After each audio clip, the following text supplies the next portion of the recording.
Hey, gang, welcome back for another episode of the podcast that reboots your thinking about farming, ranching, food systems, and the people that operate them. This is Ranching Reboot, and I'm your host, Brian Alexander. Today, we're heading to the heart of Texas to talk to someone who's building a regenerative paradise. But first, a few messages. Ranchers, are you ready to put your land to work for the planet and your profit margin? Then it's time for a Ranching Reboot with Grassroots Carbon. Grassroots Carbon helps you unlock the hidden potential of your soil through regenerative grazing practices. They'll help you build healthier pastures, increase biodiversity, and sequester carbon, all while boosting your bottom line. Join the regenerative revolution and partner with Grassroots Carbon. Visit www.grassrootscarbon.com/reboot to learn more and start earning carbon credits for your sustainable practices. Grassroots Carbon, your land, your legacy, rebooted. I got an email notification from Spotify that they are retiring the Q&A for the listener interaction section and replacing it with the leave comment feature. So for all those of you that watch the podcast on Spotify, let me know what you think using that leave comments thing. If you aren't watching on Spotify, maybe you could leave me a review for the podcast on whatever platform you use. That'd be really cool. All right. My guest this week is a visionary entrepreneur and a passionate advocate for regenerative ag. Mollie Engelhart returns for another episode. Last one was number 126, right at a year ago. We're going to talk about her move to Texas from California and learning to live on the plains instead of Southern California.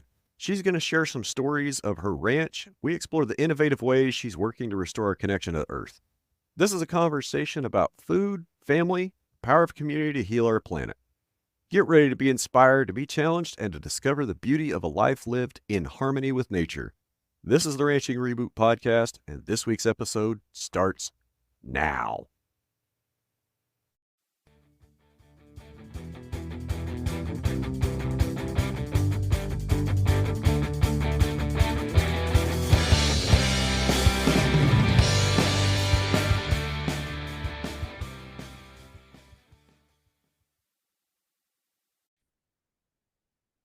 Hi, Mollie. Welcome back. How are you? I'm good. Thank you for having me back. Well, it's great to have you back. I missed your smiling face and your wonderful personality. My wonderful personality. How does a vegan chef become a cattle rancher? It is a interesting personality that would do that. There's crossover. I mean, I think that Crossover. there's a lot of crossover. I mean, look, Yeah. let's be honest, and I guess I'll just start this off in the first, 30 seconds, and let's just say that if it wasn't for CAFOs, vegans wouldn't have much of an argument. They would not. I would say that. And that's what I've been saying is that I feel like regenerative agriculture should be the common ground. No pun intended or pun intended, actually, should be the common ground for all of us. But because the consolidated feedlot systems, because of the majority of pork raising in this country, it's the majority 99.99% of chicken raising in this country is horrific. I think that vegans have a point as to why they're angry. I just don't think I'm should be their enemy number one. But because I decided to take my vegan restaurants and transition them to regenerative agriculture focused restaurants, farm to table, nose to tail, and wild harvested, I've gotten a lot of blowback in the last couple of months. I guess it's only been about 6 weeks of the new menu, but there's been so much protests and so much pushback. Why? I'm a murderer, Do they just not? rapist. Like, I mean, it's really hard to have a logical argument because you'll say, let's say someone says, you're killing people. I mean, you're killing animals. And then I say, well, all food, there's death associated with all the food that we eat.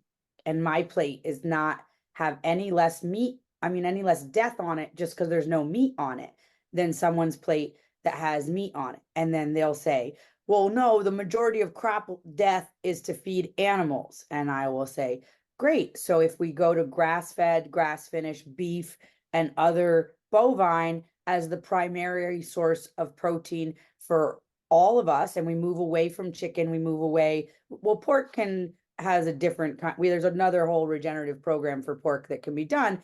We move towards these systems where pork is getting food waste and cattle is doing grass finished, grass start, grass finished, grass all.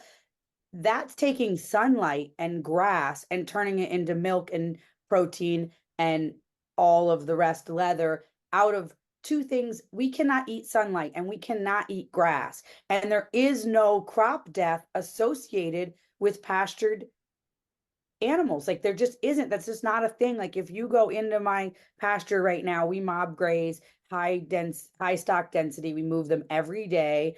And you will see deer and their babies. You will see jackrabbits and foxes and snakes and all types of animals. Now, if I was growing, I don't know, Corn.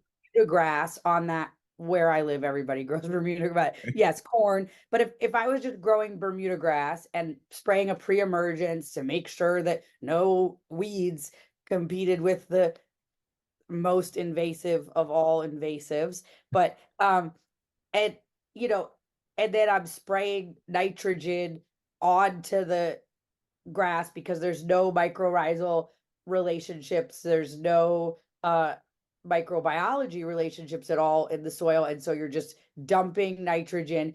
There's no life. Like I mean, I literally, from where I'm sitting right now, I can see a field where I have cattle mob grazing, and I can see the neighbor's Bermuda grass field. In full disclosure, the neighbor's Bermuda grass field is evenly one color of green, and looks like one, looks very green, like a lawn, like a golf course or something. And there's some variation in my pastures of colors of grass, but there's so much more life in what I'm doing. There's all different kinds of grass and all different kinds of animals. So that hay field that's going to get combined harvest every however many weeks, depending on the rain, is killing there's nothing living there, like nothing above ground, below ground, nothing is living. And right next door, my field is.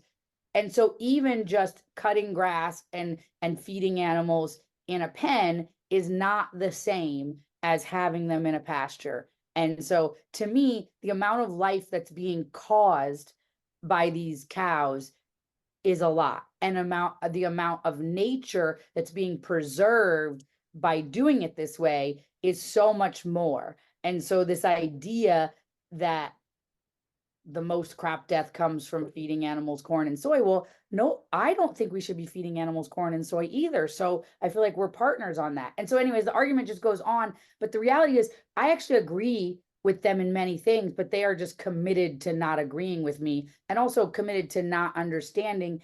And then after I've made multiple points, they'll just say, but you're still going to slit its throat and kill it at the end. Yes, with intention and love. Yes, that is what is going to happen, but not just, I don't, and they'll say, well, that's intentional killing, which is worse than accidental killing. But in my mind, if you're combine harvesting a whole field, and don't get me wrong, I'm all for, I'm not saying Bill shouldn't combine harvest. I'm just saying, I don't think that it's somehow less bad when you're accidentally killing a bajillion things than when you're intentionally killing 10 cows that you take to the USDA slaughter. And that's a great point. And I can't remember where I heard it, but it was on another podcast that most diets are already plant-based due to the rise of ultra-processed foods. And, Yes. one of the vegans' arguments, like you just mentioned, is, oh, you're going to kill that animal. And that's, on purpose. And that's worse than accidentally killing animals in pursuit of production of food. Nobody likes to talk about it, about how many skunks and deer and rabbits that they eat with their farm machinery every year. A lot. And A lot. let's just say maybe they're only actually killing 10% and they're destroying the habitat for the other 90%. So it's not just that we're like killing these small mammals, we're killing a lot of insects with pesticide, you know, including a lot of non-targeted species that are actually good for the environment or food for like a bird or food for another mammal. We're killing them. So it's not just that, you know, the animals that are tough enough to colonize these farm fields, it's not just that we're killing them, it's also there's millions of acres of habitat that have been permanently destroyed. So one of the things up here in Kansas that, we're really fighting hard to preserve the habitat for is the lesser prairie chicken. It's a really cool bird. It's a North American grouse. It's about the size of a pheasant. It's not as pretty. Are they good to eat? Oh yeah, they're really good to eat. I'd rather not eat them. I'd rather watch them fly. Now, it's been a long fight. I remember like going back to 2008. We met with a guy from the power company. Like he was the environmental director for the power utility.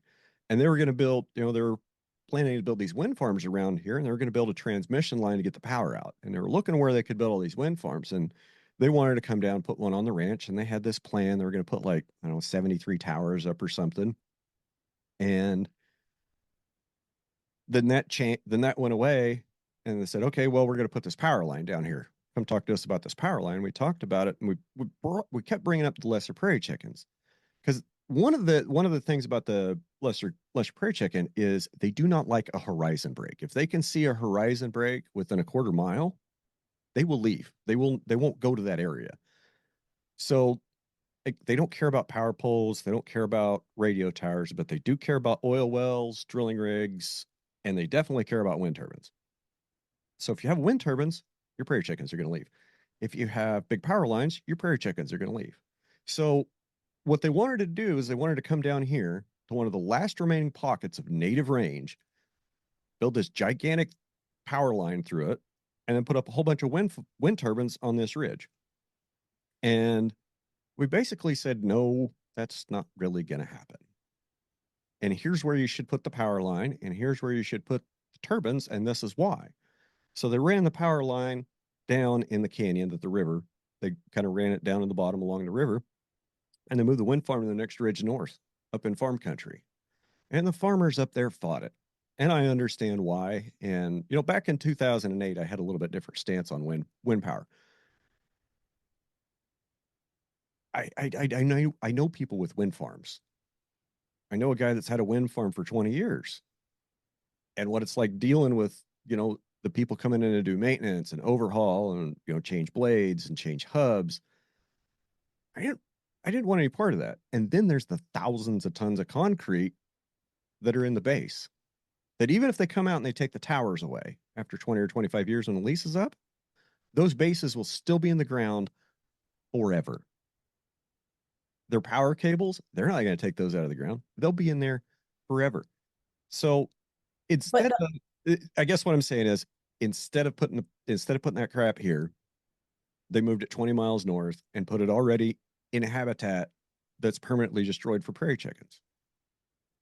And that makes sense. And my thing about you bring up wind farms and wind turbines, and I talk about this a lot, is that the reason we don't have a ton of support and studies and all this stuff about, I mean, obviously there is studies about regenerative agriculture, but if you were to look up studies about plant-based meat, there's a lot more of them than regenerative agriculture. And it's because there's something to sell. With regenerative agriculture, there's no like quick way for anybody to get rich. There's no wind farms, there's no solar panel, there's no Teslas to sell, there's no electric everything to sell. And notice like that we've attached ourselves to the cow, and the cow farts. And I don't know if cows fart, I mostly see them burp, but this conversation ongoing. I just saw a study that says that and I don't know what scientists got this thing, but they said that cows on pasture, on grass, make more methane than cows eating corn and soy in a consolidated feedlot. That makes no sense. It doesn't make any sense. And so someone sent, I'm getting sent a lot of studies to show how wrong I am in my decisions of life right now. And so I was thinking, like, just think about, I don't even need to look at that study. Having a bunch of poop on top of poop on top of poop, putrefying is naturally going to make a ton of methane.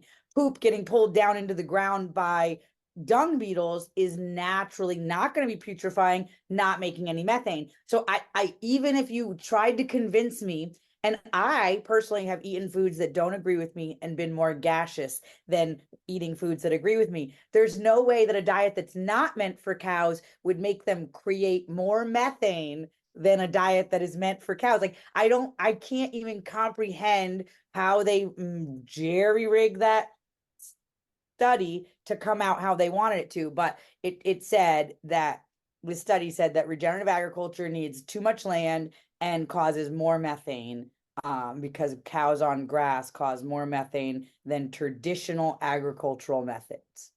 I wonder if they were intellectually honest and they actually looked at it and said, okay, what's the emissions to grow the grass in the pasture versus how much energy and emissions does it take to grow the ration diet, to grow the feed, to grow the corn, to grow the alfalfa, to grow the soybeans, to feed them in a feedlot. I don't know. And I mean, even if this was arguing that much of what's fed in feedlots is waste from other, and so, but that's only certain feedlots that are in proximity to whatever. But and that is true, and that's another argument for the vegans that I try to explain. Like, so much of what you eat is subsidized by some consolidated feedlot system that's buying the waste product. So the olive oil you eat might be the waste, might be going to a feedlot. The Distillers grains. even all the burger, all the impossible meats and all those, where's all the fiber going? I've heard, and I've never been able to conclusively prove this. So if someone says like out there, like that's not true, I've heard from multiple people that have firsthand, but I've never like seen it written like officially in a thing. But it makes sense. The impossible, the beyond, all of those are, where's all the fiber going? They're getting all this protein from plants. The fiber, so what I heard is that for every third of a pound of meat that they're getting, there's almost a full pound of fiber that's being fed to consolidated feedlot animals. And so that means the impossible or beyond or any of these meat burgers are being subsidized by the consolidated feedlot system. Or your beef is being subsidized by the impossible burger. I don't, whichever one. But anyways, this argument was that it's a lot of waste stream. So the emissions go to the other thing, the olive oil or the peach is, or the whatever the thing is, and then there's a waste stream. That is only true in California. That's very true. Like the amount of waste stream that we can feed to our cattle is, I mean, I could get dump truck full loads of lettuce, dump truck loads of pumpkins.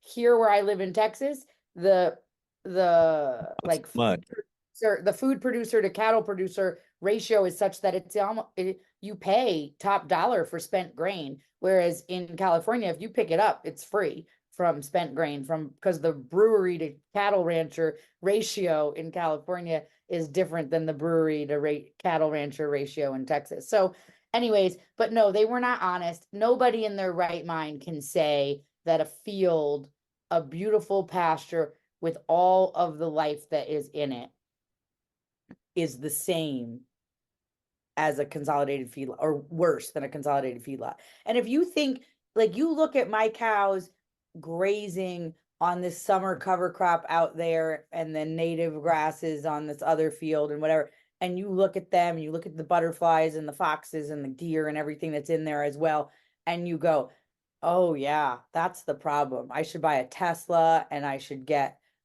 solar panels and I should pay extra to get the wind power electricity to my house. Does anybody think that somehow that is better? Like my cows on grass is worse for the world than the battery in a Tesla? Like it's just, it's insane. Or a solar farm that they're going to mow with a tractor. So, or what about a solar farm that they're just going to destroy habitat of desert, and then it never, solar farms and wind farms have the problem of heating. And if we think that the planet is heating, and I think the planet is heating to some degree, but I don't think we can talk about it without talking about geoengineering. To only talk about climate change and not talk about the crimes against humanity of geoengineering, it blows my mind. But anyways, back to it.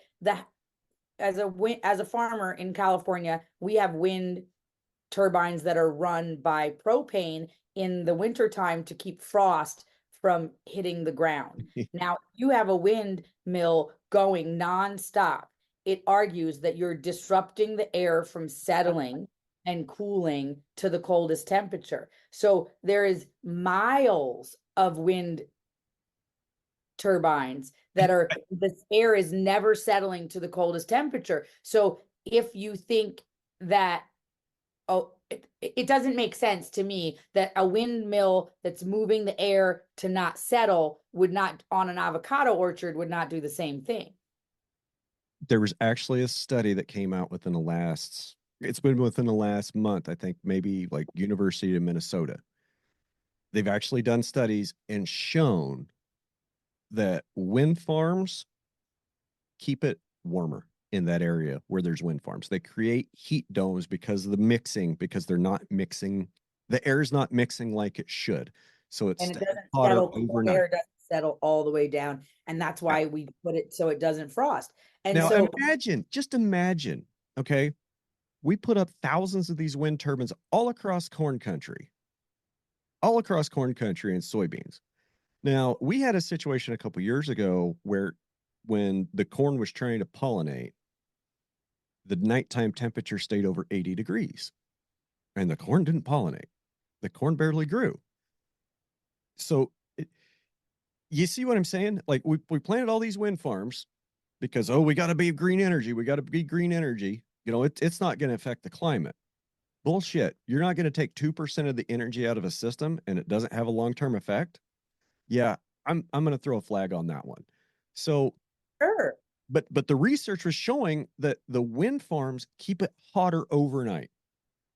Yes, because the cold air cannot settle. That's literally why we put up wind turbines. And so in grape country, in avocado country, in these places, citrus country, we only use those wind turbines a few nights a year when there's flowers on the trees and it's going to frost. That's like or you have young trees that are having, that are already leafed out. That is the only reason that you would use it's not like you're using it 24 hours a day, 7 days a week. That is the crazy about wind farms. And I tell people this all the time. Or in California, you can't believe desert habitat where it is just as far as the eye can see solar panels. And my question is, like, what's the end game? Like, this is going to just be like trash as far as the eye can see in 25 years. And how much power can this actually produce? And are we positive that the net gain is better than fossil fuels? Like, I'm just saying, if we taking a really, and I'm not anti-solar. I'm a prepper. I have solar. I have off-grid capability. Like, I believe that solar has a place as a supplemental, as an off-grid situation. My mom has a fully off-grid farm in Maui, but trying to power Los Angeles with solar is like, come on. Yeah, and here's something a lot of people don't know. Los Angeles sits on top of one of the largest oil fields in North America. Oh, I do know this. And do you know they just outlawed drilling in Los Angeles last year? And I made a post about this on Instagram. It did not make me very many friends, but so we've outlawed drilling in Los Angeles by, I don't know, whatever year they can step down. And people are celebrating this as if it is a win. Well, my question is, in a city that's so concerned about environmental issues, we are going to have the cleanest and highest, most regulated version of drilling that's going to be the least impact on the communities around. So by saying we're not going to drill in Los Angeles, we're not going to stop using gasoline in Los Angeles. So what's going to happen is that we are fully outsourcing the suffering somewhere else. And so what we are saying is, we in Los Angeles don't want to drill this huge reserve of oil that's underneath us, but it is okay for the Achuar people in Ecuador to have their entire rainforest taken down in their habitat that they've lived in, and they don't even have the skill set to live in the world because they still live in the old indigenous way. It's okay for their world to be destroyed, and we'll just buy gasoline from other countries. It's okay for us to outsource the suffering to many other countries that have far less regulations than we do, and feel good about ourselves that we're doing something for the environment. We're actually not. That's a net loss for the environment. By stopping drilling in Los Angeles, we're now importing oil. There's got to be an economic and environmental cost to importing oil in countries that have less commitment to humanity. And so therefore we are letting the abuse go somewhere else. And it's the same with an electric car. Oh, I drive an electric car, zero emissions. Like zero emissions for what? Like zero emissions at your house, but it's just over there at the coal plant. So this idea that we can outsource the suffering and then somehow be righteous is crazy. And it's the same with the vegan idea. We are outsourcing the suffering to the farmer who's chopping it up in his combine. We're outsourcing the suffering to whatever and saying, you who eat a cow, you're bad. I eat a pea protein patty, I'm good. But that's not true. The death is on both plates. And I'm not even saying people shouldn't eat a pea protein patty. I'm saying we cannot do it with righteousness in thinking that there's less suffering involved in the vegan diet. Having a diet full of less suffering means consciously committing to eating foods that cause less suffering. And that may be meat, and that may be dairy, and that may be plants. But you have to shake the hand that feeds you, eat food from regenerative farms, and be committed to being the solution. It's not as easy as a pen stroke as I'm only going to eat, and then that's easy. It takes a little bit more than that. That's a lot. Sorry. No, I love it when you get on a rant. The diet with less suffering. And I've been thinking, well, I'm always thinking about food because, like you guys, we have a big garden, grow a lot of our own food. It takes work. It takes a lot of work. It takes a lot of So much work. And it's a thankless job a lot of times. It's backbreaking labor. And a lot of people don't want to do it. That's fine. But the people that don't want to do it need to at least respect the process and understand the process of what it takes to make that pea protein burger, right?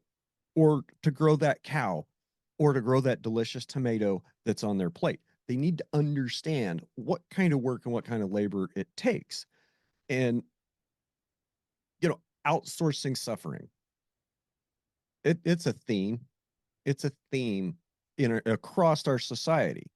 As long as it's not in our backyard and we don't have to see it, and we're at least one step removed from the suffering, we can just turn the other way and ignore it and say, that's not my problem. We do.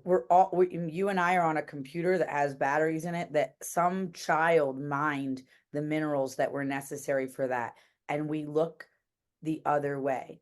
100,000 children went missing at the border last year, and nobody seems to think about it that much.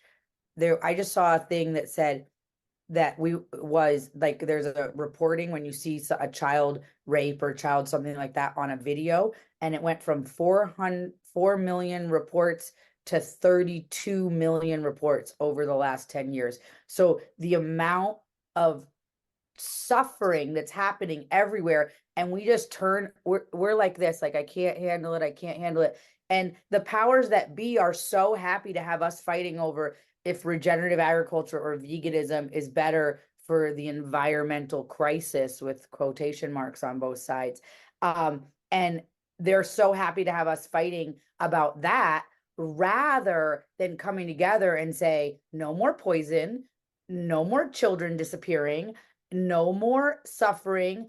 The tech industry does not get a fucking full-on pass for its environmental impact, while cows are being put to the highest standards of, like, somehow cows are destroying everything, but all the technology that we're using all the time is not. It does not work. tech needs to be held to the same standards that farmers are held to, because yes, tech is important, but so is food. If they start talking about holding these AI companies responsible for their scope 3 emissions, they will all go out of business. Every single one of them, because there is no possible way, with the amount of compute resources a company like OpenAI is using to train their latest model, there's no universe that exists where they could buy enough offsets. Yeah, no. And the other thing is and I'm a Bitcoin maximalist. Don't take what I'm about to say as like a problem that I think Bitcoin is bad. I think Bitcoin is great. But there's small towns in Texas right now that are suffering. People, we are electric beings. And so if our frequency is being mixed with constantly, people are getting sick from the high-pitched humming of computer Mining rigs.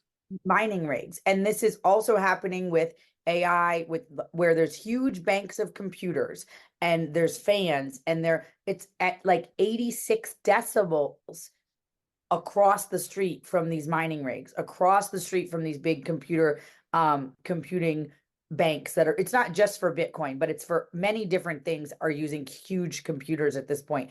And human beings are getting sick from the frequency noise that's happening nonstop. I could believe that. And, it's funny you brought that up, because I just saw, it was just last night, I was reading an article that came from Texas talking about, like, it was a kind of a really sparsely populated rural area. I mean, I get sparsely populated in Texas can mean different things if you're by Arkansas or by New Mexico. Stupid fly. But it was like somebody had come in and bought just, like 2 acres of land and put up a Bitcoin mining farm. And it was just rows and rows of containers, like, 20 or 40-foot containers. And you could tell it had refrigeration equipment in it, had huge power lines going into it. And I thought, I, we can agree to disagree on Bitcoin. I get that I get that when it's treated as property rather than currency, it can be a store of value. My argument is the intrinsic value of the product is zero. If we had an EMP tomorrow, there's no Bitcoin the day after. I agree about the EMP tomorrow, but I think it's a way to take energy and turn it into value, which is essentially everything is taking energy and turning it into value. That's always the exchange, is we're taking energy and turning it into value. And the fun part about energy is if you actually use scientific units instead of freedom units, uh, there's a SI unit called a BTU, British Thermal Unit, and you can convert all energy into BTUs. Okay, whether we're talking about gasoline energy, whether we're talking about, me lifting a 50-pound sack of salt, you can quantify all of that with BTUs. And my dad is 25 years ago, my dad started saying this. He said, calories consumed versus calories produced. And the context of my operation, it's how much fuel do I use? How much food do I eat in order to produce pounds of beef? And am I making a net positive exchange, right? Am I consuming less BTUs in the production of my livestock than my livestock are generating? Generally, I think that answer is going to be yes. Yeah. So there's a huge disparity in that energy exchange ratio that we don't understand. And I think and a lot of it for me is rooted in food. People do not understand the amount of energy it takes to grow food. And we can substitute human energy for chemicals, tractors, or for oxes or horses, whatever you're using. But at the end of the day, it all comes down to how many BTUs did you consume to produce how many BTUs. Yeah. And So certain things, it's going to be negative. Like, okay, we produce a persimmons vinegar. I don't know how many calories are in vinegar, but very few, because the sugars have all been eaten up. And so we take persimmons that probably have a lot of calories, and then some microbiology, eats that calories, and then we're selling a product with no energy necessarily in it because vinegar has very little to no calories. Well, that's probably a good trade then. How I is mean, it? you're getting money for nothing. Well, no, because the vinegar, because we had to grow the fruit to make the I vinegar. mean, yeah. Anyway, we'll move on. But anyways, my point is, yes, we think about this all the time about energy in, energy out. How does that translate? Yeah. And when you buy, like for example, we sell pickled jalapenos, pickled cucumbers, or whatever, and someone says $12. And I'm thinking to myself, $12, like I grew those jalapenos, I made that vinegar from scratch, and then I cut them up, I grew the garlic and the dill, and then I put it all in there, I canned it, I sealed it, and I got a sticker and put it on. I'm feeling like $12, I'm being gypped. And then Yeah. the consumer feels like they're also being gypped. So And and that's why I say the customers don't understand the labor economics of food, no, which well, I mean, which is the same as the energy economics of food, but they just don't understand the labor economics of food. And that's a symptom of a wider system being so far removed from agriculture, which is probably in effect, like going back to depression era policies, get big yeah, or get out. And that was doubled down, in the 80s. Get big or get out. And when we have corporations take over our food, corporations are not transparent. And if people are concerned about the environment, they're concerned about energy, they need to be concerned about transparency. And big corporations do not have it. not at all. And we have no idea. I don't trust anything. I don't trust I don't trust chapstick. I don't trust makeup. I don't trust, I mean, like literally everything I'm terrified to put on my body, eat it. I think that everything is poison. If you use chapstick, you'll always need to use chapstick. It's kind Mhm. of like if you pull a calf out of a heifer, you're probably going to have to pull a calf out of that cow as every time she has a calf. I don't use chapstick. I don't use Carmex. Like if my lips are chapped and bleeding, I'll put something on them. But I'm not a daily chapstick user and I never have been, so I don't need to be. Uh, it I'm thinking of that because I saw something on social media. I can't remember what platform it was on. It might have even been TikTok about they put stuff in chapstick to dry your lips out. Yeah. So you need to use more chapstick to moisten your lips. Yes, like Carmex and a lot of those. Yeah, we make our own like salve with comfrey and CBD and stuff. But yes, that's but my point was I make because I don't want to put stuff on my kids, I make everything we make cold medicine with elder. I just harvested a bunch of elderberries and we harvested honey from our bees, and I'm going to make cold medicine for the wintertime with spilanthes and my husband gets so frustrated, like, there's a dollar store down Dollar General and they have cough syrup. And I'm like, yeah, I'm definitely not feeding Dollar General cough syrup to my children. The And he's like, worst of the worst from the and, worst and place. he's like, so I have to plant elderberries, water elderberries, and then you're gonna harvest elderberries over a 4 or 5 month period because they don't all come ripe at the same time. You're gonna keep freezing them, and then I'm gonna harvest the honey from the beehives, and then you're gonna reduce down the elderberries so that the stems and seeds are not poisonous in water, and then we're gonna reduce that down with honey and put it into jars. So when our kids are sick, you can give them cough syrup in the middle of the night. I'm like, yes. And he goes, you do understand that if I married someone else, I would not have to do this. I said, yes, I do. But hopefully our children will be able to reproduce in the normal way. I, I'm laughing and smiling because my wife does kind of the same thing. Like we have an elderberry bush out by the road that my dad planted in the late 70s. And this year it is going absolutely insane because I had 150 trees taken out of my yard. I had 3.5 acres. I had 150 trees taken out. So those elderberries are getting sunlight for the first time in years. And they are just I'll try to remember to send you a picture Send later. me a picture. Yeah, All I the love. blooms. I mean, they're the size of these bloom clusters are the size of dinner plates almost. It's amazing. We're That's gonna have how so ours many of are, them. but ours are already, because it's Texas, we're ahead of you. They're already ripening. But yeah, we had bloom clusters like that. Ours are small and wide because they're just a couple years old, but we put them around the greenhouse for late afternoon sun blocking because they can take the sun pretty intense, and then the it'll blocks that late afternoon angled sun is so hard on the greenhouses, it just heats them up like crazy.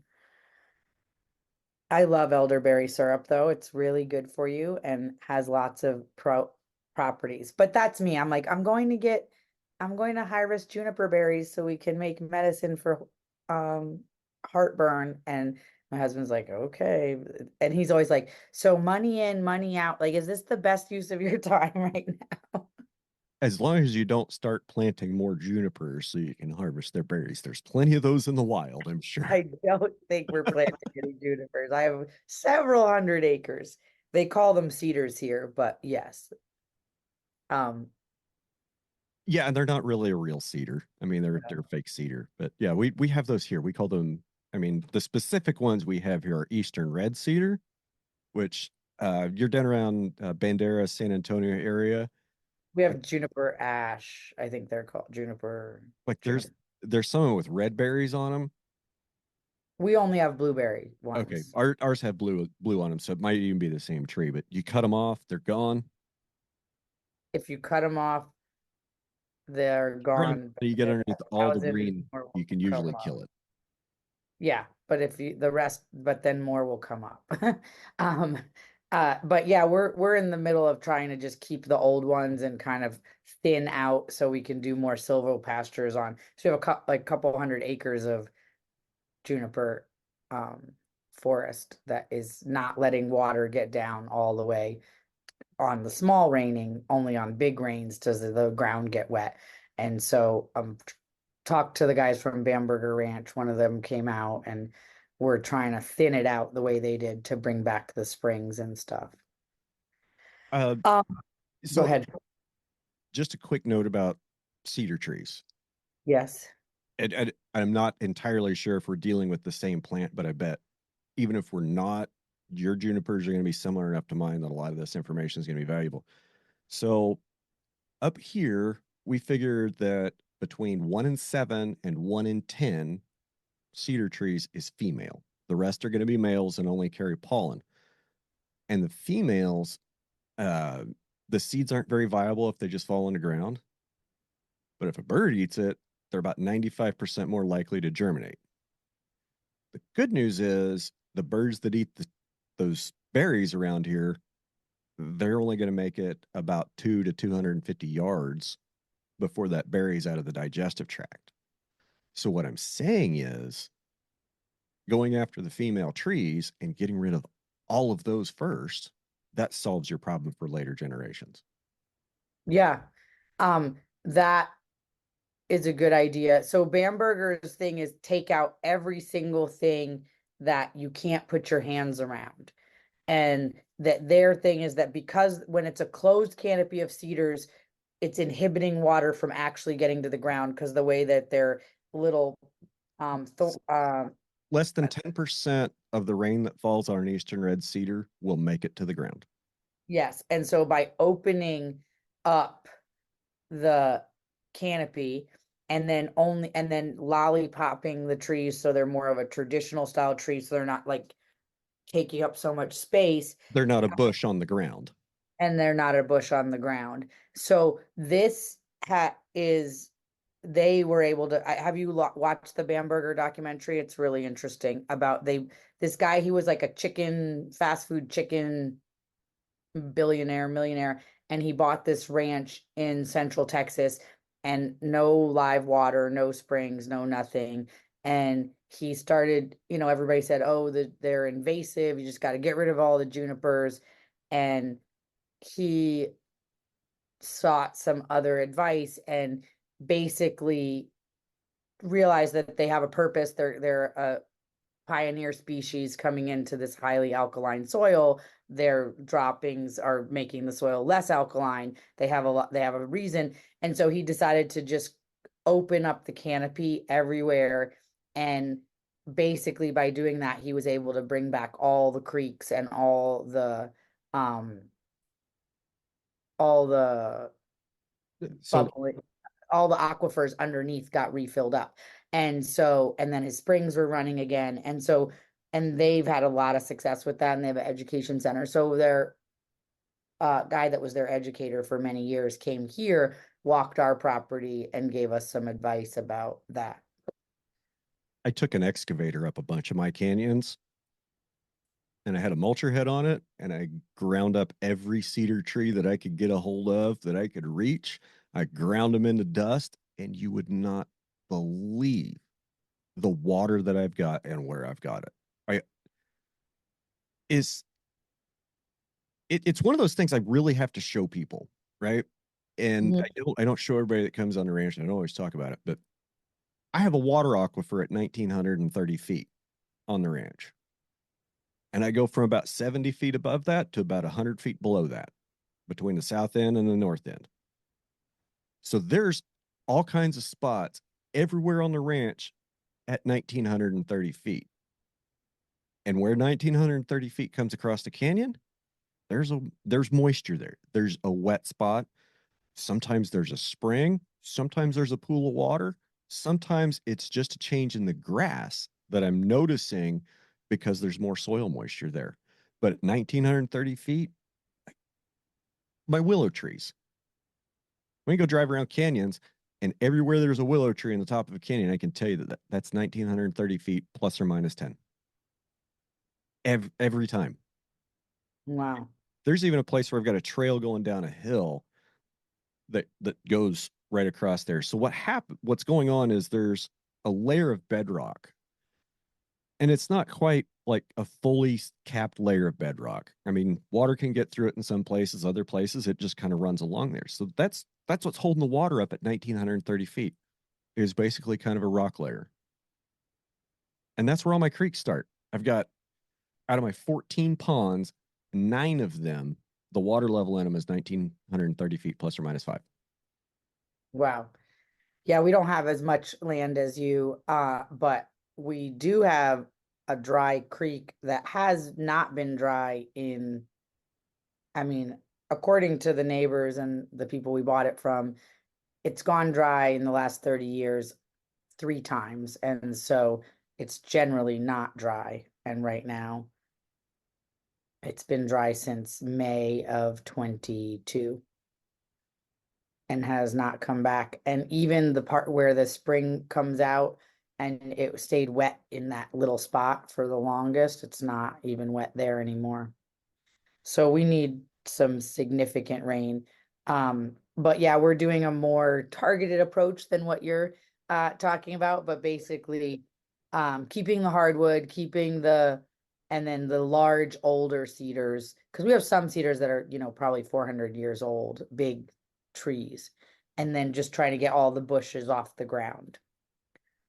I ground Um, up some cedar trees that were easily 4 foot across on the stump at the ground level. Just turn them into dust. I didn't do that with a lot of, like, the ones by the time they got that big, I got a little smarter and was like, okay, we're just kind of cut the top off, scratch all the limbs off, and then we'll go down to the bottom and cut it, and then take this log and we'll throw it up there on the hill and move on, and not spend the 10 minutes it's going to take and the diesel fuel to grind that tree up. I got tired of it. And, Molly, there were places where I would have kind of a foot to 18 inches deep of mulch because there is that many trees in such a small area.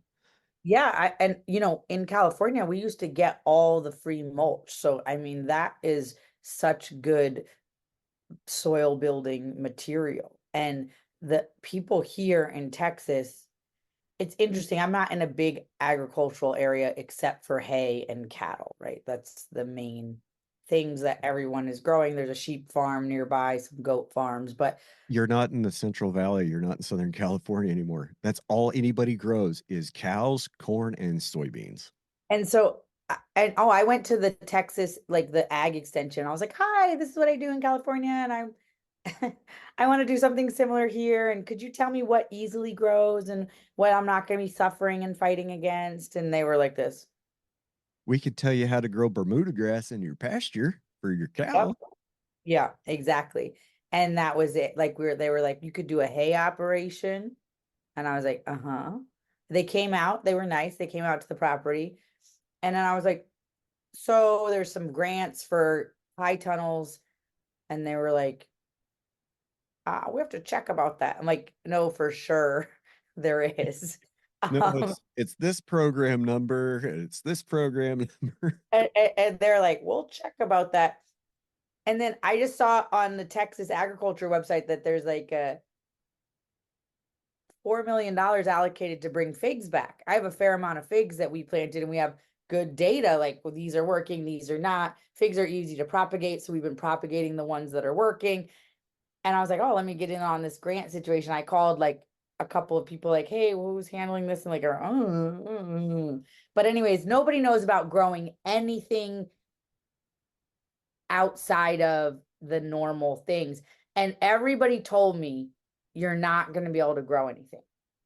And so I said, okay, thank you so much. And I can't imagine like someone spending all this money and putting up greenhouses and moving their whole life that you just walk in and like shit on them. But people think like, because I'm from California, I'm dumb or something, or don't know how to farm. I'm not sure which one it is, but maybe both. But so this one neighbor that had told me how hard everything was going to be, we've started opening the restaurants on Saturday night on the farm. So from 3 to 9, you can come and get a farm to table meal. Everything's from the farm, and we have the farm stand open, produce available and stuff. And he was like, tell the truth. It's way harder than you thought it was going to be. I was like, farming's hard. It's all. And then he's like, tell the truth. It's like impossible. And I'm like, I'm standing next to a table with eggplants and tomatoes and all the summer watermelons and cucumbers, and there's jars of pickles and jars of pickled jalapenos. And I'm going, I'm sorry, yes, it's our first year on a new ranch. Of course, there's going to be, but is it like impossible? No, of course it's not impossible. Like that is not a logical thing to think that it's impossible. But that's what everybody here believed, is it's impossible to grow anything here. And the two things are the heat and the alkalinity of the soil. So if you come in and you're saying like, okay, I'm operating for the heat and the alkalinity of the soil, and I know to deal with alkalinity, we have to bring up the mycorrhizal relationship. So we're going to plant a bunch of summer grasses around all of the gardens, and those will operate as windbreaks and air conditioning for the gardens. And so I have like sorghum, Sudan, ancient corn, popcorn around all the beds, like kind of, air conditioning and shade for everything. And I don't know. To me, it's like you come in and you find out what the problems are, and then you operate to mitigate those problems. But it's this area of the world, people have just given up on any kind of farming besides, well, maybe not just this area, lots of areas of the world. People have given up on anything except for, but a I hundred think years, a and hundred years ago, you couldn't get every produce in the grocery store. People were essentially growing produce. Even my neighbor said, oh my gosh, where you planted all those pear trees and that orchard, that was my grandfather's garden for years. He'd do corn on the top part, and the bottom part he'd do veggies, and then he'd switch it. And I was like, uh-huh. And they're like, how did you know? And I was like, well, it was the only place that it seemed like the soil had been cared for at all on the ranch. So we started there. But and they were like, yeah, I mean, before we had an HEB and a Lowe's and da da da da, my grandfather grew everything. And I was like, yeah, that seems like my grandparents grew, everybody's grandparents grew vegetables. It's of my generation, I feel like, but we've gotten to a world where we don't really grow vegetables anymore. we don't grow anything anymore. I mean, people just it And it's just so easy to go to Dollar General and buy a box frozen meal, or pick up the phone and call, or you don't even pick up Uber the phone Eats, and order food anymore. just You look tap at some your screen, you buttons on your. tap a couple times, and Wendy's shows up at your door, or McDonald's or Taco Bell. But the question is, what resilience are we trading for that convenience? And that's the question that I want to ask all the time. People say, well, this. I say, I know, but what resilience, what human resilience have we traded for that meal? All of Because I've only been here farming in Texas Hill Country full time for only 7 months and part time, flying back and forth for a couple of years. The amount I know about what is working and what is not working is more than the ag extension agent in this area. I'm telling, like, what is working is a lot of things. What's not working is also a lot of things. But I started all this because we were talking about the cedar mulch. People said do not put the cedar mulch in your compost. You'll never grow anything. Cedar kills everything. Yeah, the oils in the cedar In will the poison cedar, it. it will poison it and you'll never grow anything. And I'm like, literally like, if that was true, cedar mulch would be like the pathway of choice in everywhere, and it would never, and nobody's gardens would ever have any weeds in the pathways. I was like, I say, well, what would you use to acidify? The soil is literally white where it's in some areas of the ranch. And I mean, we're on limestone. So I'm like, what is it you would use to acidify the soil? If I'm just saying from an observer, I go and I look on the hillsides and I look underneath a cedar tree, I can see this beautiful black soil. So my interpretation of what's happening is the cedar is bringing the pH of the soil to something that microbiology can live in better. And then the relationship there is creating black soil versus the white soil over here.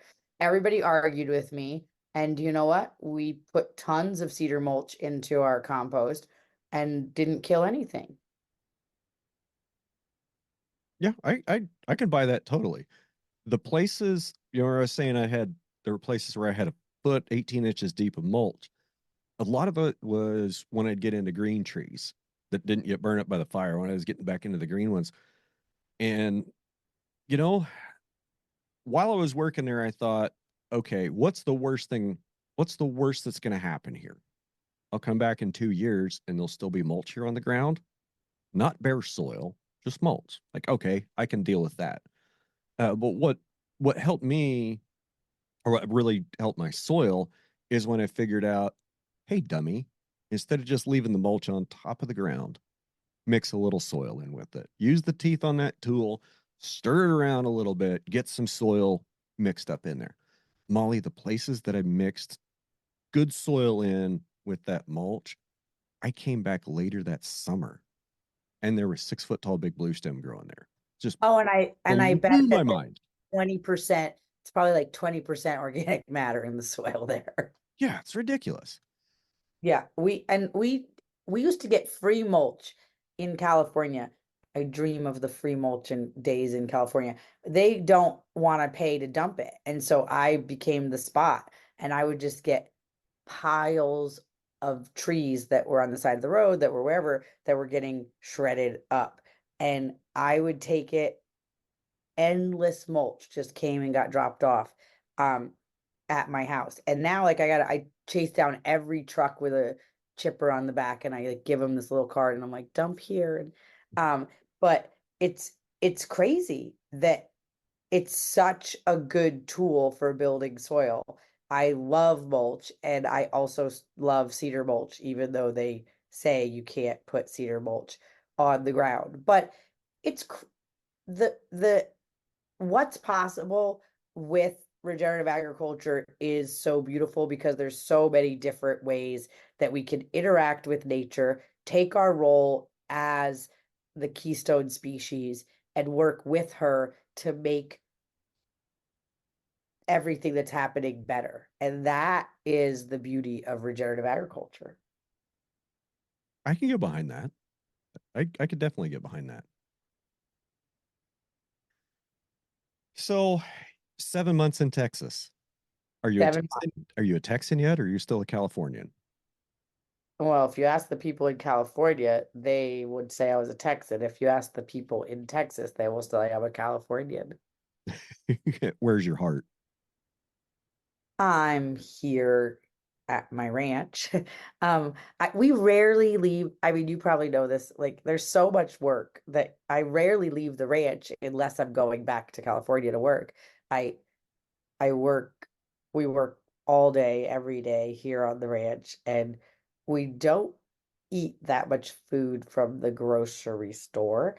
And so I don't run to the store that much. And, we run to hardware store, Home Depot, or, uh, the feed store maybe, but mostly we don't leave the ranch that much. But I love Texas. I even love this Texas summer. People hate it, but the hot nights, it's probably bad for cord, but I do love the hot nights. Okay. Um, it's cold always at nighttime in California. It's desert, so it can be 100 degrees in the daytime, and then it's going to be 65 at nighttime. That's one of the things that bothers me the most about living here is if it's cool in the morning, if I can get out in the cool of the morning, I almost don't care how hot it get is going to get that day. Like, Hot there. give me 65 in the morning. I don't care if it's 110 at 5 o'clock. I'll be fine. You But would like California then. no, I wouldn't. There's too many people. Like, California is a wonderful place. Don't get me wrong. It's incredibly beautiful. The landscape is amazing. The weather is terrific. Oh, The only problem with it, the only problem with California is Californians have ruined it. that's true. I never thought I would leave California. It's a heartbreak. It's a little heartbreaking, to be honest. I took my soil at my ranch in California from 0.01% organic matter when it was left fallow. Orange orchard was taken out and left fallow and just sprayed for however many years, left fallow, and weeds dealt with once or twice a year with spray. I took it from that to 20, greater than 20, so not 21, but greater than 20% organic matter in a matter of 5 years. Like, what the soil was so incredible. What was being produced was so incredible. How much produce we were producing on such a small area was amazing. And so to give that up after building that beautiful soil and then have to give it up. And I went and visited the farm, and I'm happy that the people are doing the right thing by continuing the program I was doing. But it's also a little sad to just watch, like, oh, apparently that tree I planted was not worth it and they just hacked it out. Like, oh, the avocados have weeds all the way to taller than me. Guess we don't have a riding lawnmower over here. Um, but they're doing like an education thing, so I mean, I don't know. People were weeding with a sigh and flip-flops, and I was like, Okay. okay. I had a rule. We don't work in flip-flops on Well, You can wear you can wear flip-flops to dinner, you can wear flip-flops to the pond, but we have a no flip. You cannot work in you have to wear boots to work on my farm, and you have to wear long pants. Um, and that's just a safety thing. We don't let people wear flip-flops and dresses, and we also don't weed with a scythe. We weed with a weed whacker or a machine like a tractor or a maybe they're just that committed to being environmentally responsible. They want to do their weeding with a scythe. I mean, my neighbor goes, they're really nice people, but I don't know what kind of farmers they are. But I mean, I actually have a dope farmer there. He does centropic farming, and he's from Brazil, I want to say, but he's doing some awesome gardens that look unbelievable. But the rest of the ranch is kind of just getting overgrown. But it's sad. It's heartbreaking to put your heart and life and soul and 80 hours a week into something and have to give it up because the economics of California no longer work for you. I, I'm thinking about what you just said in the context of succession planning. So, Yeah. that's something that I think about a lot. The average age of farmers and ranchers in the U.S. is like 66 years old. there's 3 to 4 times the number of people over that age than there is under it. And is that maybe one of the reasons why it's so hard to let go, is because, you know, you put a lot of your heart and soul into that ranch in California. And when you go back and when you see it under someone else's management and they're not doing things exactly like you would, it's difficult to see. And I think that that's the same. I think that's why, you know, there's a lot of control being exerted from the nursing home over farming and ranching today.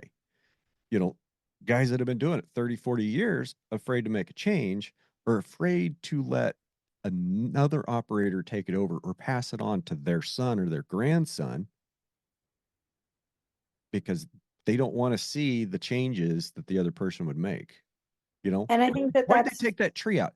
They might have had an excellent reason and a line of logic to remove that tree. oh, for sure. They may have, and they probably do. And honestly, I'm grateful that there's, I mean, it would, if someone had just come in and, because our orchard is like highly diverse, and I mean, it's like 250 different kinds of trees. And imagine if someone had just come in and planted lemons, just tore it all out with one of those grinders that you talked about and put in lemons, I would have, oh. So I'm grateful that somebody is, but then they were planting passion fruit between the rows of the lemons and oranges and avocados, and I was like, oh my God, passion fruit are crazy viney trees, and it's going to be, I would think that's going to be a lot of labor, a lot of maintenance, and there's no like machine for that. But my husband was like, shut up. I'm like, why? And he's like, it's not your farm anymore. If they want to grow passion fruit 4 feet from an avocado tree, like that is their prerogative. They'll just have to learn that lesson on their own. Yes. I was like, well, should we just show them the carob tree that is next to a passion fruit tree and see that it looks like a carob passion fruit tree because it's so entangled in passion fruit? And he was like, no. I was like, okay. But anyway, I'm grateful to be here in Texas. I'm grateful for the state and how regulations are. I'm learning to navigate the weather. We are learning, we had not good luck. Like we've always grown tons of corn, popcorn, and a native corn from Oaxaca, where my husband's from. Haven't been able to grow corn here, and maybe it's because it's too hot at nighttime, but I don't know. It's not a nitrogen issue. It's not, I don't know what it is. It's not working.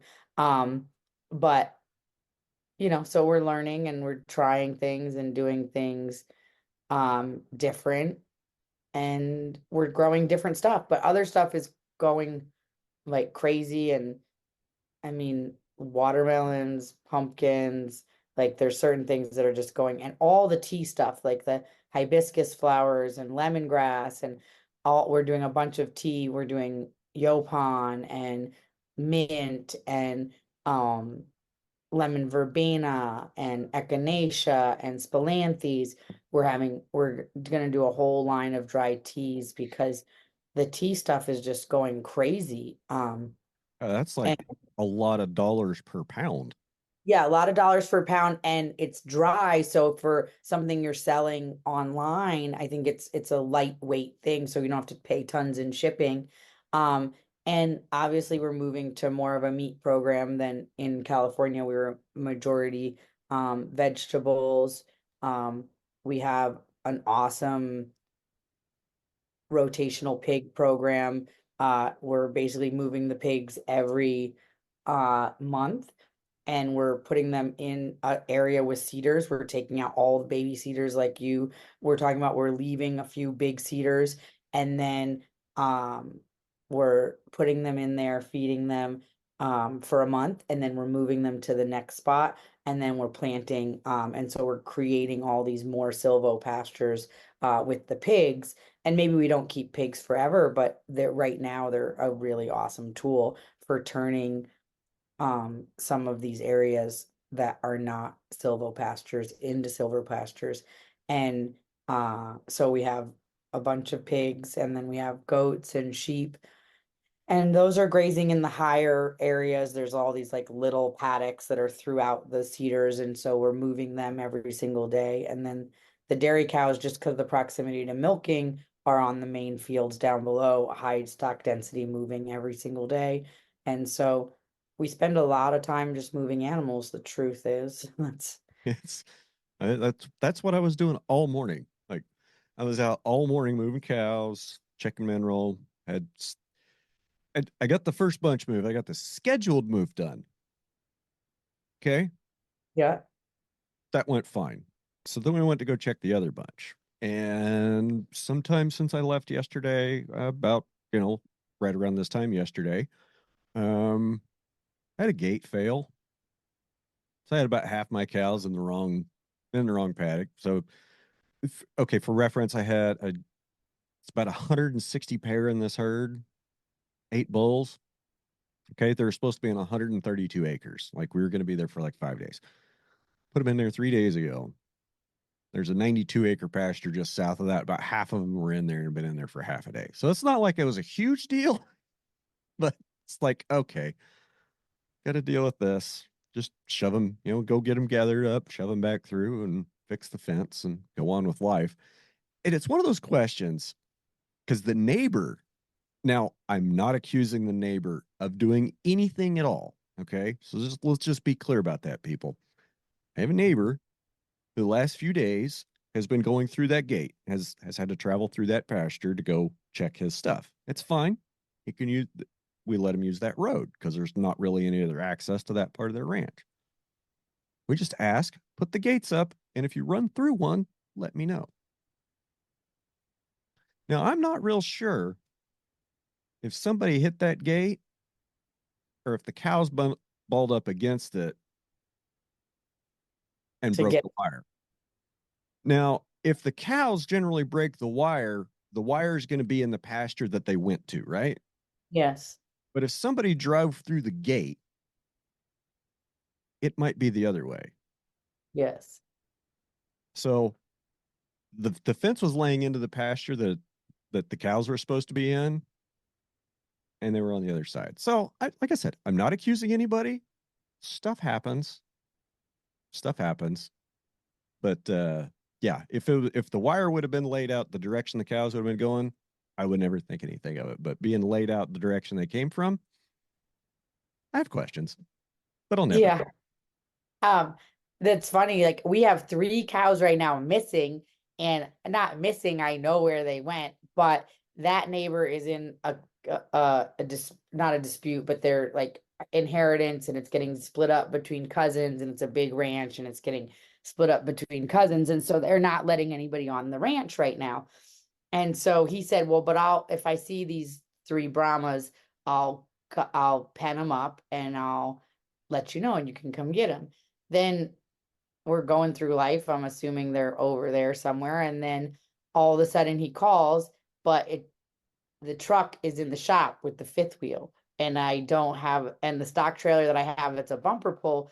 These Brahmas are not gonna go in it's like a fiberglass one for like 2 horses. And it's not, I would not put these Brahmas that broke through the 4 wires of um for it wasn't electric, but just barbed wire. I'm not going Well, to put these because it's a Brahmas Brahma, they probably just jumped over it.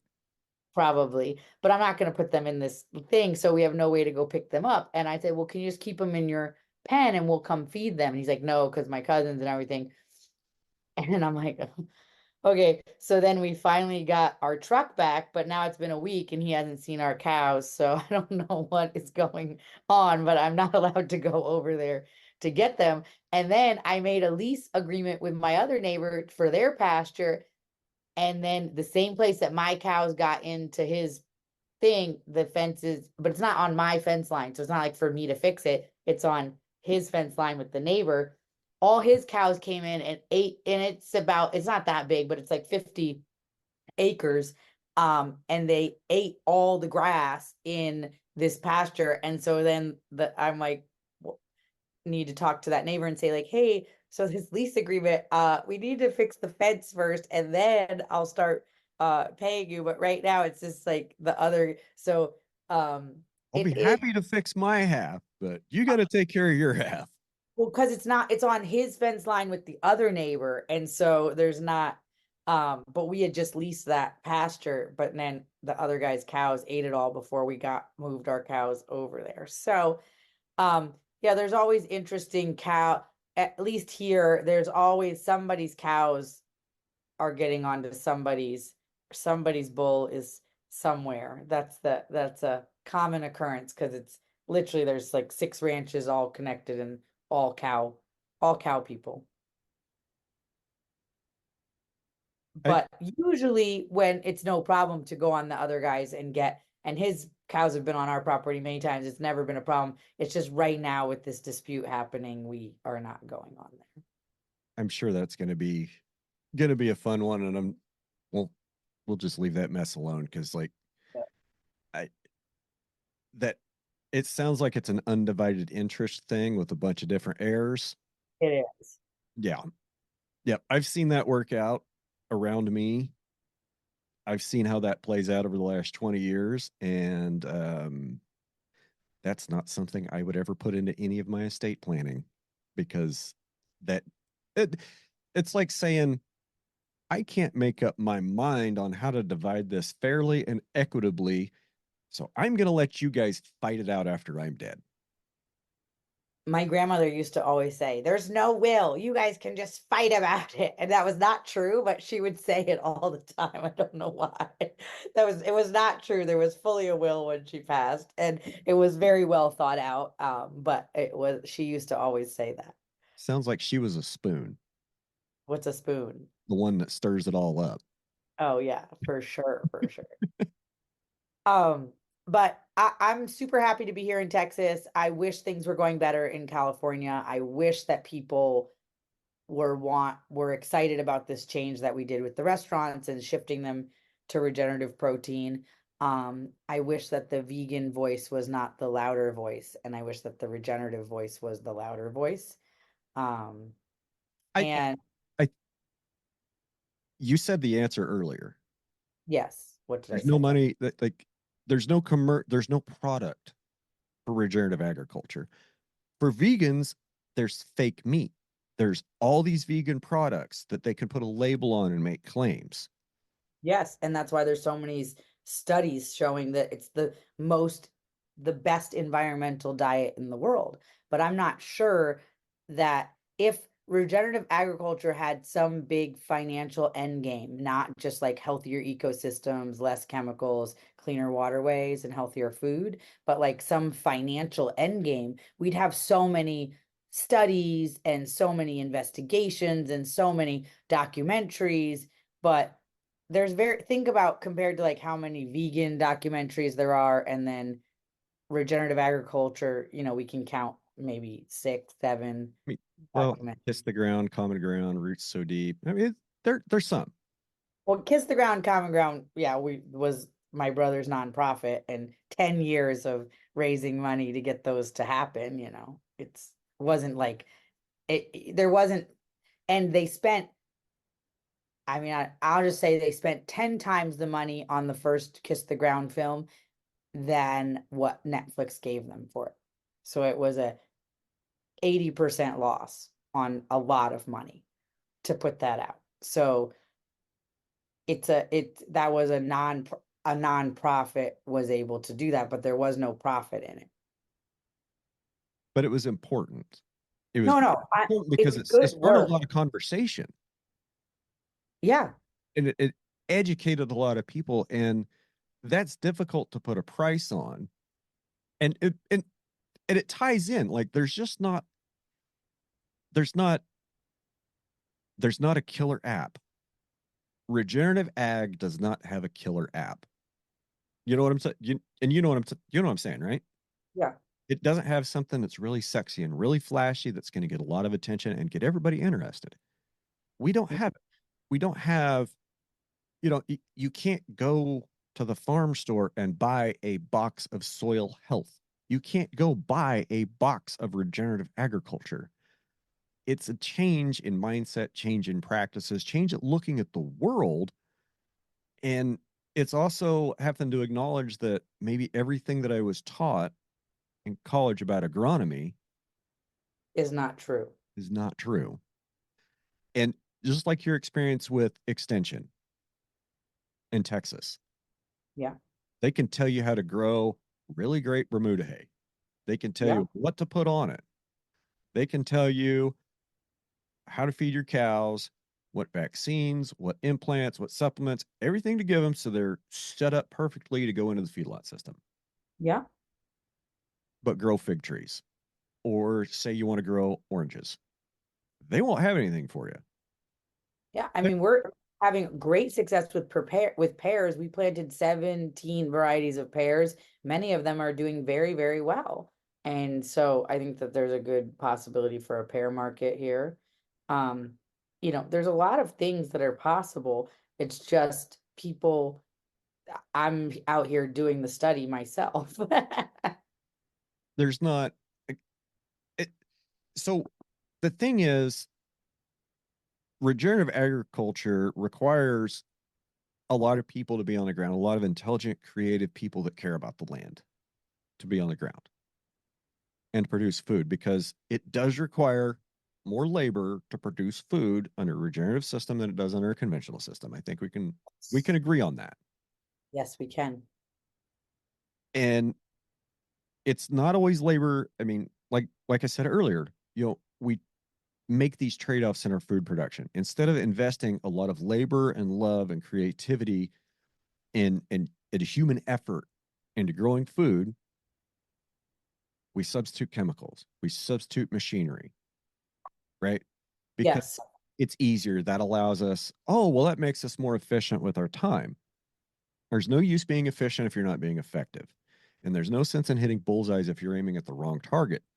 And if your target is, you know, my yield per acre, okay, yield per acre balanced against what? The energy cost, the pesticide use, the soil erosion, the wind erosion. It's it's so interesting. I have a neighbor and he leases a ton of pasture land around that's like hilly, that wouldn't be a hay field, right? Hilly, what was. And he doesn't have that many cattle, but he leases a lot of land and he moves them. And then he has his hay field and he pulls bales of hay off of his hay field. Now, I've done the math on if he did wire on and moved and did high stock density just on his hay fields and then the pastures that he has around. I believe he can have a higher stock density than he has right now on like 8,000 leased acres because of how he's doing it. And I think that he could have a higher stock density, have more money in cattle at the end of the year, and not have to do the whole hay thing at all. You're probably right. And he might still even get 2 cuts of hay and not have to pay for fertilizer. Or be able to get a good graze, then come hay it after grazing. Like I've heard of people doing that too. He had this beautiful, it was like clover and all this stuff, that native stuff that came up in one of his fields this summer, this spring. And it was like winter season stuff. And all his fields look totally dead because it's Bermuda grass, it goes dormant. And this one field, and I said, can I drive out there just to see what's growing? I just want to see what's doing well in the winter. Because I mean, my fields looked fairly dormant at that time, except for we had some cereal rye in the ground for grazing that I got for free from the mill. It got bugs in it, and so I was like, I'm gonna plant it on one of my fields. But anyways, I go out there and it's all this native stuff that's crept up through the Bermuda grass is dormant. And I was like, this is beautiful. And then he was like, yeah, I'm not in the business of growing any of that. And like 2 days later, he was out there spraying Roundup and pre-emergence and made it brown like the rest of his fields. And I thought, no desire for like in thinking like, well, this stuff is growing. Is this good fodder for cows? What is this? Can I grow this in the wintertime? It's clearly growing right through my Bermuda grass in the wintertime. Is there some way that I can use this to feed my cows in the wintertime while my fields are dormant? Nope, that No, weed, that's a weed and it's stealing moisture from next year's grass. We got to go kill those weeds because they're stealing moisture from next year's grass.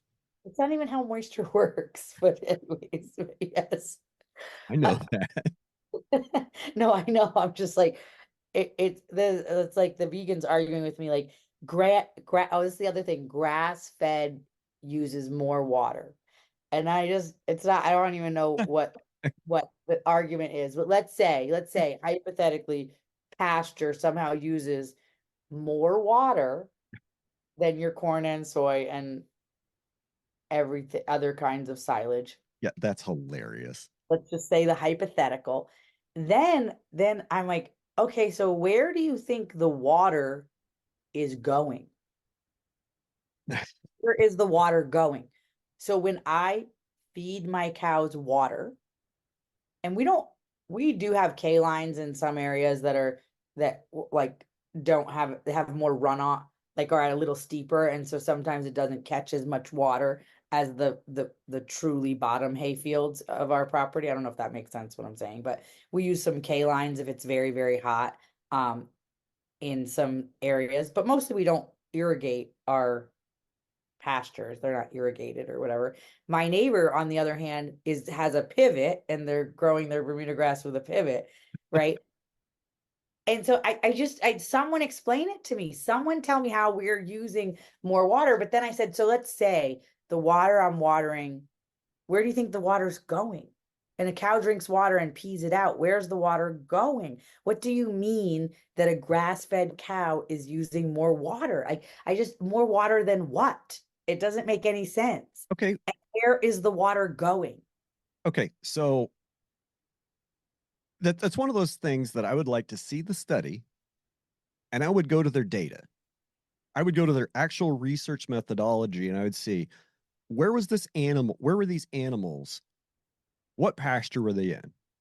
Or what grass-fed diet were you feeding them in a feedlot so you could measure it? So let's just Because say that's the other thing. People will say grass-fed, grass-finished, and they feeding corn Bermuda. silage and alfalfa, two of the Yes, most water-hungry crops. It in the world.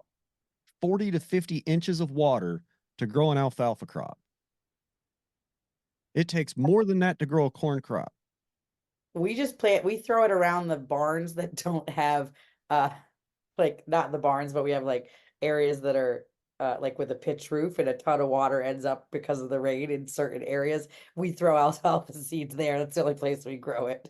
Well, so they can, I mean, technically, a cow standing in a feedlot eating corn silage and alfalfa is a grass. They can call that a grass-fed cow. Okay. Grass fed, grass finished, yeah. They can call that grass-fed, grass-finished. And if you want to make grass-fed cows look environmentally bad, you tally up those production numbers from all that corn silage and all that alfalfa, and then say, well, compared to a conventionally fed cow, this is this much worse. They can And make I would things lie. I mean, without being very specific and digging into some of the nuance, like grass-fed cow. Okay, what kind of grass-fed? Are we talking about a grass-fed cow that stood in the feedlot and ate a quote grass ration? Or are we talking about a cow that is out eating planted forages? Or are we talking about a cow that's on native range? Because they're all three grass-fed. different things and they're all, and there's even like I'm a combination, right? We plant cover crops and there's native pasture. So it's like some are combination of those things. And so they're That's all going to be fine. different, but they're all going to be different amounts of input output. And that's fine. Just be honest about what your quote grass is. That's all I'm saying. I agree. All right. Oh, there we agree. But yeah, I think about efficiency and effort, and sometimes we're not as efficient as we could be because there's some effort that we have to put out that we're not used to putting out to try this new thing. And so all that I can do or you can do is be the example so those around us say like, "Oh my God, how am I have 8,000 acres that I'm leasing and she's got the same 40 cow-calf pairs on significantly less. How's that working? You know, and then that's all that we can do. It takes a long time for the neighbors to notice that you've got twice as many cattle on the same amount of land. Like, trust me, it really does. Really? Yeah. Yeah, it really does. Um, I mean, but my neighbors here are not interested. Even I was trying to talk to them about direct to consumer. You know, people are struggling, but then they're just doing a cow calf, taking it to the auction, and that's it. That's all that they're doing. And they're not even, they're moving the cows like 3 times a year onto big, huge area. Like it's welcome to huge the Great pastures. Plains, Mollie. What? Welcome to the Great Plains. Huge pastures for huge, long lengths of time. And not that many cows. And then struggling to just pay the taxes on property that they inherited. And I'm saying, let's do this other thing. There was a grant for on-farm processing. I tried to put some people together because you need a certain amount of farmers in your area that are all. I couldn't even get people to write a letter that said that if we got the grant, they would be interested in participating in processing. No, you would have had to write the letter for them, given them a copy with a stamped envelope, and all they had to do is sign it, fold it, and put it in the envelope. Half the people still wouldn't have done it. Yeah, so I don't know. I'm interested in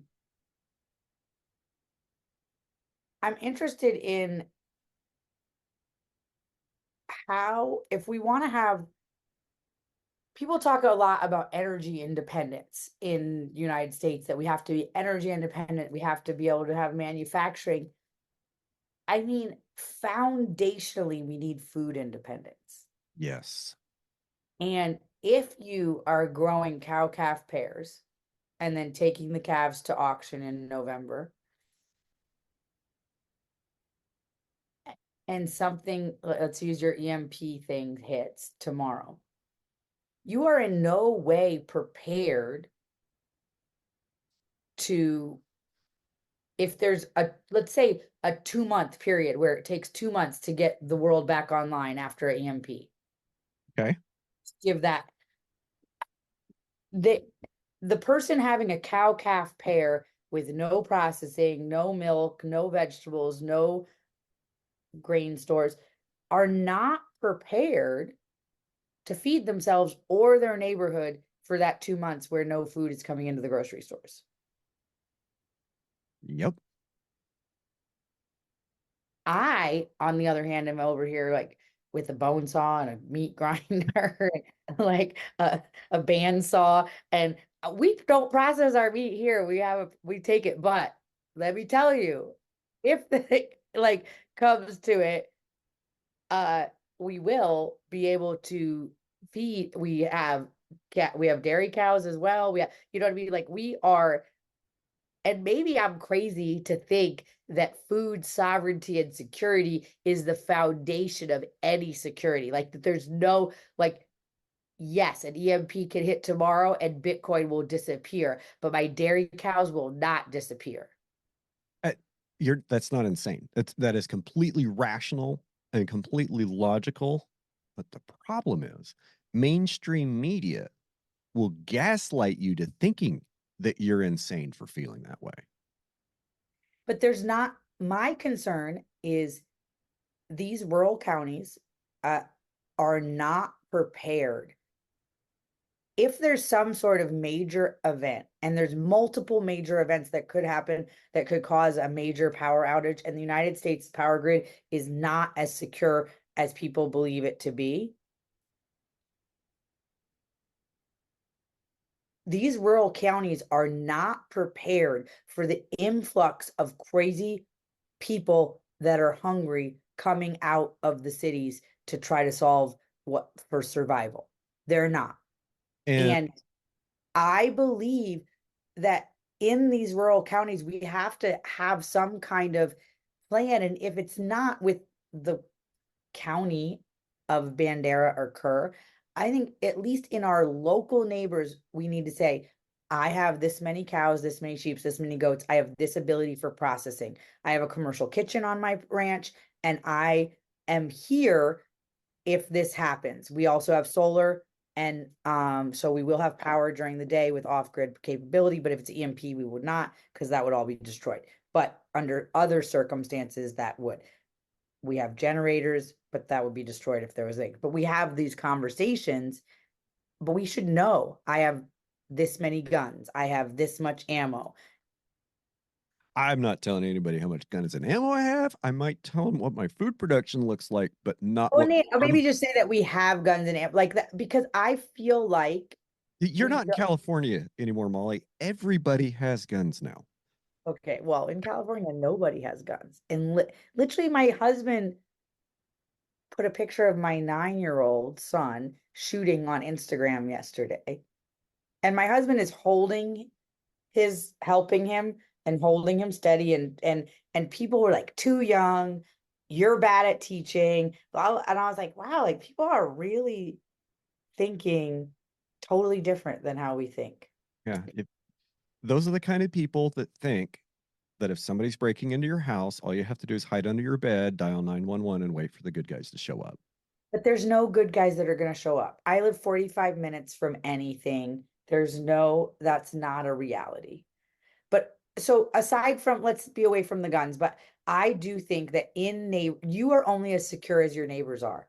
So if something goes down, I think that we need to be together. But my experience is that most people, I truthfully is where I lived in California, many people were on I'm getting out of the system, getting on land. And that was kind of the mindset. And there was a lot of like kind of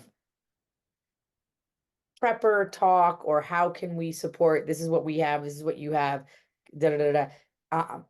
If this happens, I mean, we had a whole plan on my street in California that if something happened, whose equipment would go to the end of the road to block the road. Okay.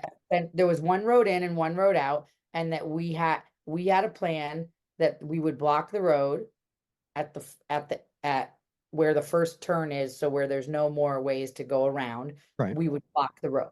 And we had like a plan in place in case it was necessary. And maybe that makes me a crazy person, or makes all of us on that street. But we were like, this is what's going to happen. These are the men that we're going to, call on right away. These are and my husband has a huge cat, and another guy has a huge, like a bulldozer, and we were going to put the cat in the bulldozer to block the road, and we measured it. And we figured out that those two things will make it that there's a place where nobody would be able to drive around it. And that was our plan. Because it could be an earthquake, and all of a sudden there's no access to food, or not getting delivered. Not here in Texas, and it could be different things, different places. It could be, there's a lot of different things that could disrupt supply chains to the point that you will need to feed or take care of yourselves for a amount of time. And I don't know if it's 2 months, if it's 2 weeks, but I think that we do need to have plans in our own community for what we're going to do. See, this is why I like you so much, because you speak my language, and it's like you're just pouring honey in my ear, talking about bringing communities together and food and like, regardless of what's coming down the line. I mean, we don't even need to talk about politics. Like, I am genuinely fearful for the next 120 days in this country and what's going on with the election. It could get really crazy. I mean, things could get real hot with China. Things could get real interesting in Ukraine with Russia. There's we're I think we're at one of the closest points in human history, like the Federation of Atomic Scientists, the one that keep the atomic clock. Like, Yes. we're at like 15 seconds to midnight. It's pretty scary, and I probably don't even want to go look and scare myself even worse.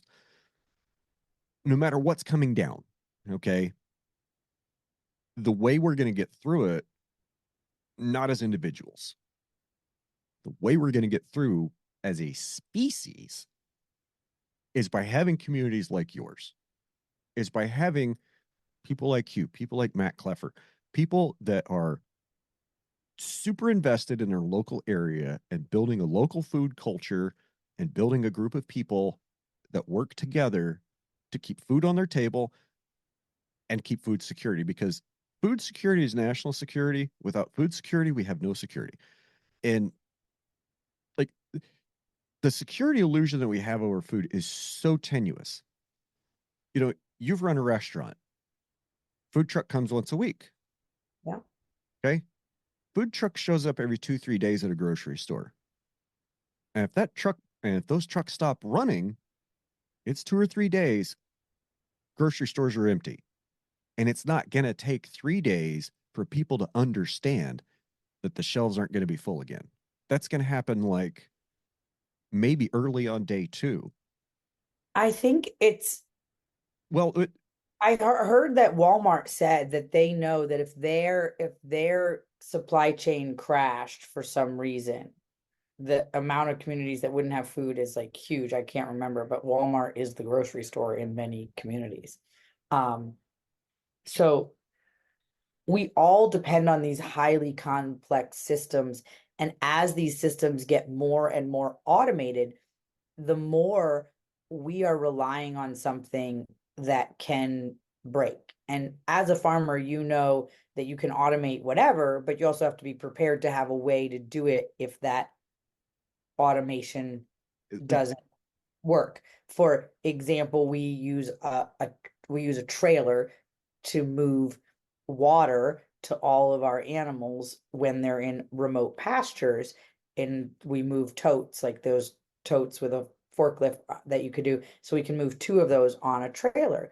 Now we chose that, and someone said, well, you can build a bigger tank on that trailer and it would be easier and blah blah blah. Yes, but these can be moved with a forklift. So if that trailer breaks, which right now we have a broken axle on that trailer, we're moving water with a skid steer or a tractor on a forklift. It's not ideal, but it works, because, and that's the non-automated version. And because our fencing is all electric, if it was really to the thing, we would move the cows over to where there's a pond or a tank.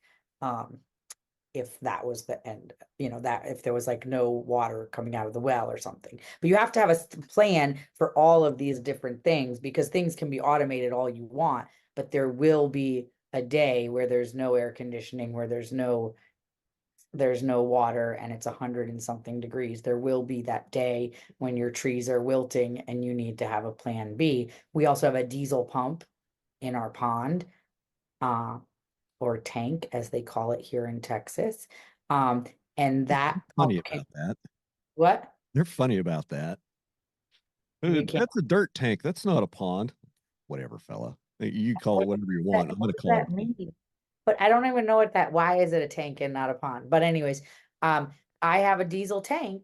I have a diesel generator that can pump water anywhere on the ranch, can pump it up to the house, can pump it anywhere on the ranch, come that there was no power or there's no water coming from the wells for some reason. So I try to have these things, but if you don't, and my next goal is to get a tank, not a tank at the top of my property that we keep filled with water that can gravity feed down if there was really no diesel, no water, no nothing. Yeah, I have a couple of those systems where I pump out of a spring or a pond, I pump uphill to a storage tank, and then we gravity down to stock tanks. Works fantastic. And we're speaking about automation. I kind of wish I had something to monitor my storage tank level, because I have the water system I'm using right now. I'm storing about 18,000 gallons of water, which is, and right now I've got a positive water. I make about 2,500 to 3,000 gallons extra water a day. That's how much I gain in my storage tank. Now, it's great having that much water stored if my pump goes down. Having that much storage volume is not so great when I have a valve come off of the tank and it's 18,000 gallons on the ground in a day. Then I've got to go work for 2 days. I got to come out about 8 o'clock at night, hook the generator up, run the generator all night, come out first thing in the morning, refill it with fuel, let it run for another couple hours until the sun's high enough on the panels and start making power. Then as soon as the sun's like getting low in the sky about 6, I'll come out, fill the generator, then probably come back at midnight and refill the generator. I got to do that for 2 nights. Then I finally get my water. Then I finally get my storage back full. So there's trade-offs, but Yes. it does work really well. And if I was smart, after I got my 10,000 gallon tank full, I would just shut it off and just run on the smaller tank. And if I had a problem with the smaller tank, as soon as I got it fixed, I could just go open the valve on the big tank and I still have another 10,000 gallons in the system. I guess I'm not that smart most days. Well, you could just put a valve between the two. I did. I just Oh. don't think to go close it when it's full. Oh, I see. Man, this has been great. We gotta start wrapping up. What do you got? Tell me about your event Confluence. Tell me about that. And are you going to do another one? Yes, Confluence, we're doing it in April. So we have a few events coming up. So I have a women's event coming up in September called Divine and Dangerous. It's kind of for that mama bear that got awakened during COVID. We're doing gun training, we're doing yoga work, we're doing leather working, fire starting, but we're also doing, some makeup stuff and like more girly things. So it's divine and dangerous and just really celebrating all the qualities of the divine feminine and also giving them the strength to take on things that they might be scared. I remember when I went to buy a gun in 2020, I walked into the gun store and I was like, looked, and he said, "Oh, come over here, girl. You're not the first hippie that decided since COVID you want to buy a gun." Was that in Texas or in California? California, but it was a Southerner that owns the shop and so I have since bought a lot of guns and done gun training and all these things, but I didn't have a lot of agreement in my community to want to do that. So we're doing that. Then I have a homesteading course that's for a person that lives in the city and wants to milk a cow. That's the first week of October. And then in April, we're doing the Confluence event on the first weekend of April. And then you can stay for the next weekend. We're going to do a common law course talking about the difference between, maritime law and common law, and doing a bunch of trainings about how we can take back our own sovereignty and be responsible for our own self and not be a straw man and be commoditized by the government with our social security number. So we're having those two courses back to back in April. And we're also going to do a regenerative agriculture event in November. And so, yeah, we're doing quite a few events here on the farm in Texas. And if you have an event that you're interested in doing, please let us know. We have 40 beds on site and we can bring in as many glamping tents. And Confluence is, focused on all areas of the way forward. So regenerative agriculture, moving away from pharmaceuticals and the medical industrial complex. We talk about frequency medicine. We talk about common law. We talk about financial independence, and some people talk about cryptocurrency and other ways to be more sovereign and exiting and building and getting on land. All these things are part of the Confluence ethos. And so that's happens in April, and we've done it twice now, and we're doing it again in April.